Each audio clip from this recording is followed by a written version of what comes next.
Sharma only chicken Sharma. দাদা কি বানাচ্ছ এখানে?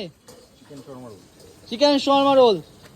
তোমার দোকানে অনেক ভিডিও করেছো, হপ্তা দাও, টাকা বের করো আগে। টাকা নেই, ভিডিও ছাড়বো না কিন্তু ফেসবুকে, ছাড়বো না তো, ভিডিও ছাড়বো না কিন্তু, আমি ভিডিও ছাড়বো না। হপ্তা চাই না শর্মা দিতে হবে, কোনটা দেবে বলো? যেটা চাইবে। এ দাদা দেখেছি বাইরে অনেক কথা বলে, কিন্তু যেই দেখি ক্যামেরা অন করি দাদা চুপ। ভাই দাদা ভাই কি বানাচ্ছ এটা? কি দিচ্ছ? কি দিচ্ছ? বাজার গার্লি, কোন সস নাকি? সস বলতে পারি তাই তো। আর এখানে প্রচন্ড গরম বন্ধুরা লাগছে। আর এই সেই বুড়ো দা এবার রিক কিন্তু ভিডিও করছে, হবে না বন্ধু, খেলা হবে না। এই যে দাদা দাদা